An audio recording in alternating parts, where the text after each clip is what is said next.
रात में 2 बार खाना। रात के 2 बजे का समय था। पूरे घर में गहरा सन्नाटा था, लेकिन सुशीला करवटें बदल रही थी। भूख के मारे उसका पेट कुलबुला रहा था। उसने तकिए के नीचे रखे मठरी के टुकड़े निकाले, पर उसको खाकर भी उसका मन नहीं भरा। अरे ये क्या, मठरी खाकर भी मन नहीं भरा। अब क्या करूं? लगता है बहू को उठाना ही पड़ेगा।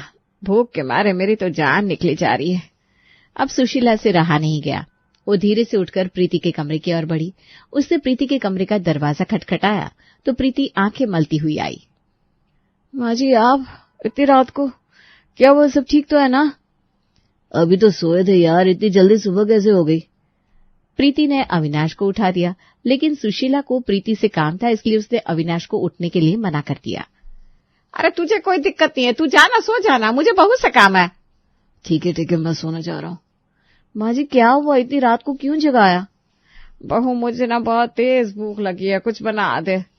पर माँ जी, आपने तो रात में भरपेट खाना खाया था। अरे तो क्या हुआ, अब क्या मेरा पेट तेरी मर्जी से भरेगा? अच्छा ठीक है, बताइए क्या बनाऊं? कुछ चटपटा सा। एक काम कर, पास्ता बना दे, खूब मसालेदार, समझ गई ना? ठीक है माँ जी, आप बैठो, मैं अभी पास्ता बनाकर लाती हूँ। प्रीति आधी नींद में किचन में पास्ता बनाने चली गई। उधर सुशीला टेबल पर बैठी उसका बेसब्री से इंतजार कर रही थी। उसकी एक आंख किचन के गेट पर लगी थी कि कब बहू पास्ता लेकर आएगी और कब उसको चटपटा पास्ता खाने को मिलेगा। पता नहीं क्या कर रही है, इतनी देर में तो 4 पराठे बेल लेती। कुछ देर बाद प्रीति पास्ता लेकर आई। अरे बहू, इसमें तो मिर्ची बहुत कम है, मसाले का दाम बढ़ गया है क्या? नहीं तो माँ जी, क्यों, क्या हुआ? अरे मैंने तुझसे क्या कहा था, चटपटा पास्ता बनाना, ये तो बिल्कुल नॉर्मल लग रहा है। अच्छा माँ जी, कोई बात नहीं, अगली बार मैं और तीखा बना दूंगी। हाँ ठीक है, लेकिन ये बर्तन धोने के बाद सुना, रात को ऐसे बर्तन छोड़े नहीं जाते। हाँ ठीक है माँ जी। सुशीला अब पेट भरकर अपने कमरे में सोने चली गई और प्रीति बर्तन धोकर थकी हुई अपने कमरे में चली गई। अब वो बिस्तर पर लेट गई और उसने अलार्म लगा दिया ताकि सुबह उठने में उसे देर ना हो जाए। अरे बाप रे, 4 बजने वाला है। अब सुबह उठने में देर हुई तो पापा जी को 6 बजे चाय कैसे दूंगी? खैर अभी सो जाती हूँ, वैसे भी अलार्म तो लगा दिया है। अगली सुबह के 7 बज चुके थे, लेकिन प्रीति की आंख अब खुली। उसे याद आया कि ससुर कैलाश को रोज 6 बजे चाय चाहिए होती थी। वो हड़बड़ाकर उठी और दूध लेने भागी, पर दुकान पर लंबी लाइन देखकर उसकी सांस फूल गई। हे भगवान, इतनी लंबी लाइन, आज तो पक्का घर पर डांट पड़ेगी। अरे भाभी जी, आज तो बहुत लेट आई हो। अरे भैया, जल्दी से दूध दे दो वरना कल से आना बंद हो जाएगा मेरा। प्रीति जल्दी से दूध लेकर भागती भागती आती है और चाय बनाकर अपने ससुर को देती है, लेकिन कैलाश तो पहले से ही गुस्सा होकर बैठा था। वो चाय लेते हुए प्रीति से बोला, क्या बात है बहू, आज 9 बजे चाय मिल रही है? इतनी देर, पहले तो 6 बजे मिल जाती थी। सॉरी पापा जी, आज ना उठने में थोड़ी लेट हो गई। अब क्या करे जी, बहू की नींद हमारी चाय से ज्यादा कीमती है भाई। बहू, तुम्हें टाइम की कोई फिक्र नहीं, घर में ना सफाई हो रही है ना चाय टाइम पर मिल रही है, आखिर चल क्या रहा है घर में? सॉरी पापा जी, कल रात देर से सोई थी ना, इसलिए देर हो गई। हाँ भाई, बहुत मेहनती बहू है हमारी, रात को सारे काम करके सोती है ना, इसलिए सुबह उठने का होश नहीं रहता इसे। मुझे देर हो रही है, मेरे लिए कुछ मत बनाना, मैं बाहर ही खा लूंगा। देख लिया बहू का कमाल, मेरा बेटा बिना खाए ऑफिस जा रहा है।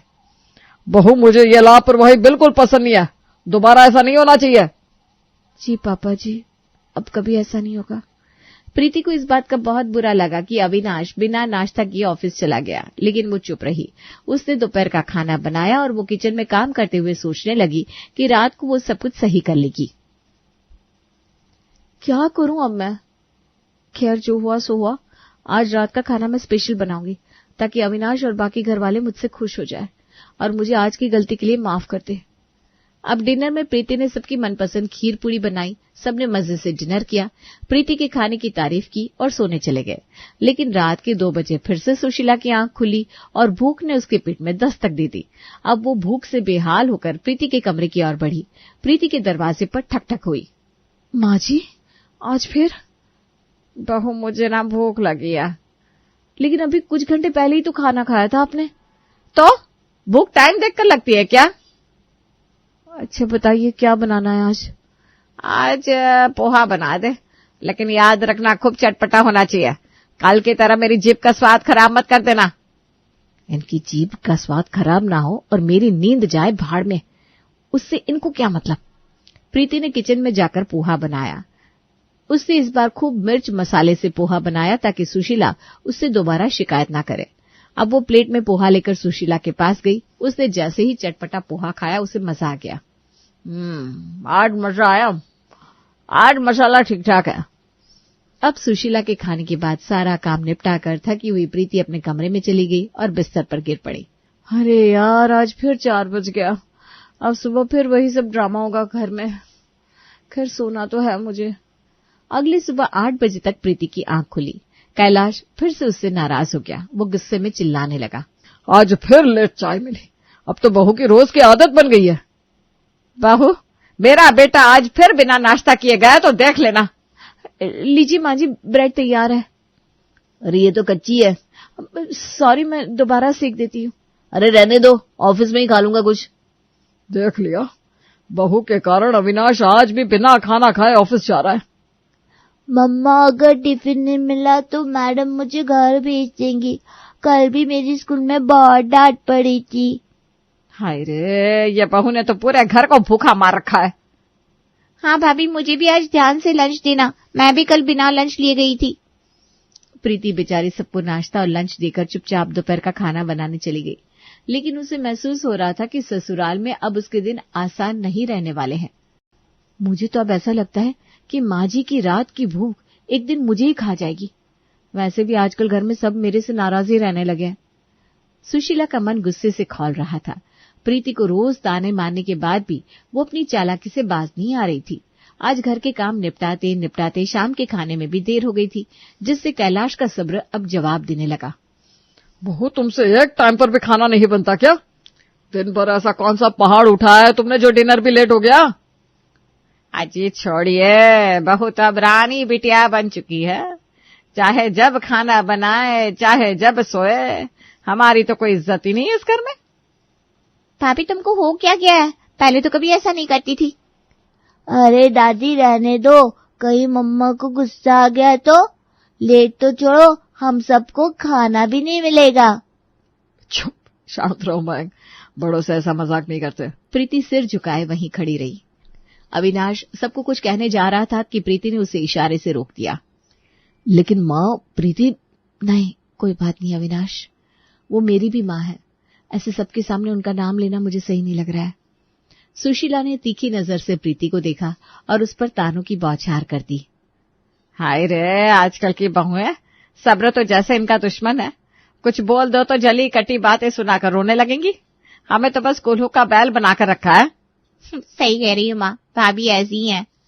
कैलाश खाना खाकर चुपचाप अपने कमरे में चला गया, लेकिन उसे नींद नहीं आ रही थी।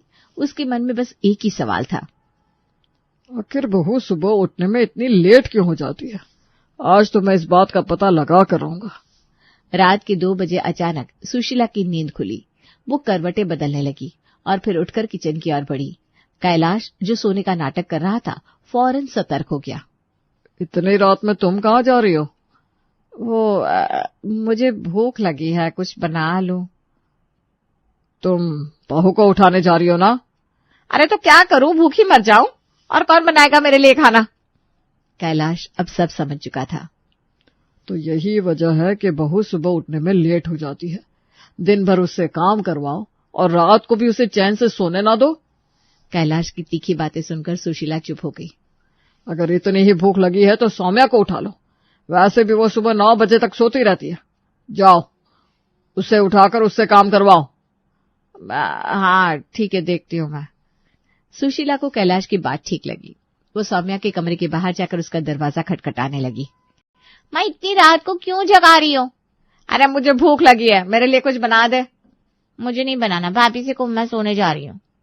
उसने अपना दरवाजा तेजी से पटकते हुए बंद कर दिया। ये देखकर सुशीला का मुंह उतर गया। फिर मजबूरी में उसे प्रीति के पास जाना पड़ा। माँ जी, इतनी रात को? बहू, मुझे भूख लगी है, कुछ बना देना। ठीक है माँ जी, बताइए क्या खाएंगी? सुशीला मन ही मन प्रीति का ये अंदाज देखकर मुस्कुरा उठी कि मेरी बहू कितनी अच्छी है। खुद देख ले बहू, कुछ भी बना दे, बस चटपटा होना चाहिए। प्रीति किचन में गई, इधर उधर देखा, पास्ता खत्म था, पोहा बनाने का सामान नहीं था। फिर उसने आलू, खीरा, टमाटर और प्याज मिलाकर झटपट से चटपटा आलू मसाला चाट बना दिया। उसकी खुशबू से ही सुशीला को मजा आ गया। वाह बहू, आज ना बहुत मजा आ गया। प्रीति थकी हुई थी, वो सोने जाने लगी।